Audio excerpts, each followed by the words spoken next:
Bonjour à tous, bienvenue dans cette vidéo tutoriel de façon à pouvoir mettre en place les systèmes de locator. Donc vous récupérez le patient comme ceci, hein, avec les systèmes de locator déjà mis en place. Là vous recevez, il y a toujours une petite bague qu'on peut mettre autour du locator de façon à éviter que le produit d'empreinte fuse sous l'implant. Voilà. Ensuite, on place les petits clips directement sur les locators, donc les parties femelles qui iront dans l'intradose de la prothèse, on les positionne et on obtient donc nos patients comme ceci. Ensuite, donc il faut bien évider l'appareil, et là encore une fois, on va faire juste un petit arrêt sur image, puisque là c'est un passage très important. Il faut l'évider de façon assez importante, large, et faire une petite cheminée. Alors cette petite cheminée se positionnera vraiment sur la partie linguale de l'appareil, de façon à ce que le produit diffuse correctement.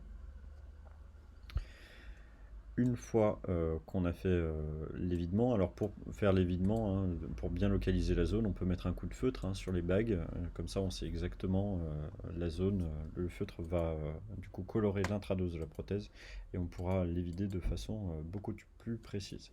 Nous on n'hésite pas à évider de façon assez large, hein, pour que le produit vraiment fuse de partout. C'est important qu'il fuse sur toute la partie autour de la bague, et donc avec une fraise beaucoup plus fine, on peut faire cette fameuse cheminée côté lingual pour préserver les dents.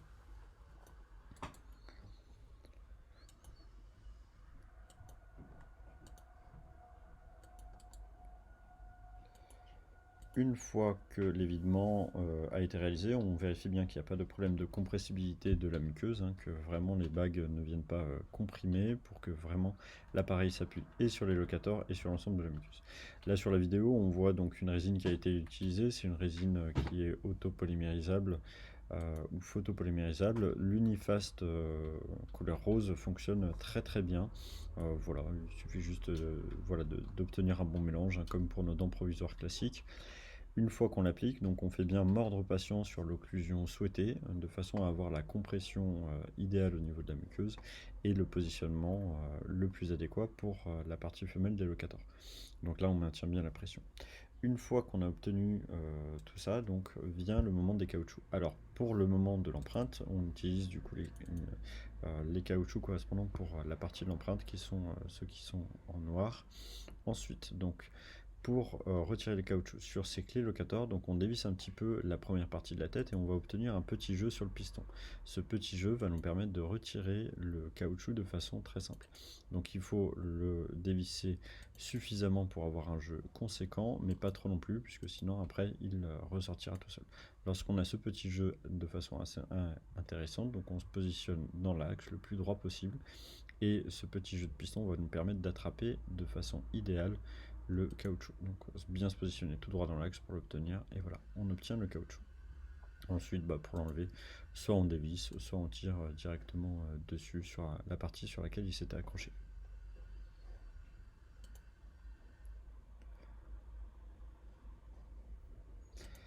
Lorsqu'on veut du coup repositionner, alors on dévisse complètement la clé, et là on a une deuxième partie. Cette deuxième partie va nous permettre de positionner les caoutchoucs. Là on viendra avec un autre embout, donc choisir le caoutchouc en fonction de la couleur des rétentions. Pour la couleur des rétentions, il y a toujours la notice, hein, qui est notée avec, puisqu'en fonction des systèmes, on a des couleurs différentes pour les rétentions. On recommande de toujours commencer par la rétention moyenne, et si la rétention n'est pas suffisante, de passer à la forte, mais dans 80% des cas, la rétention moyenne suffit pour nos patients.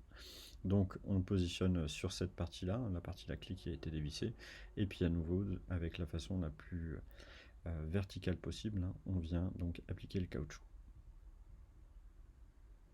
Donc dans certains cas, il peut arriver que les piliers locateurs se desserrent un petit peu. Donc comme vous pouvez remarquer, on a un tout petit trou sur la partie jaune.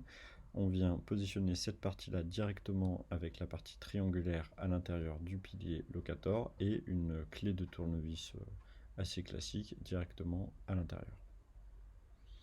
Donc on va le voir, la partie vraiment triangulaire, les deux parties ensemble, et après un tournevis assez classique, hein, un tournevis de prothèse classique à l'intérieur pour venir resserrer. Normalement vous n'aurez pas besoin de faire cette manipulation, mais il peut arriver que les piliers locators se desserrent un petit peu au bout d'un certain nombre d'années. Voilà, merci, j'espère que cette petite vidéo vous aura illustré un petit peu comment bien faire une empreinte autour des locateurs.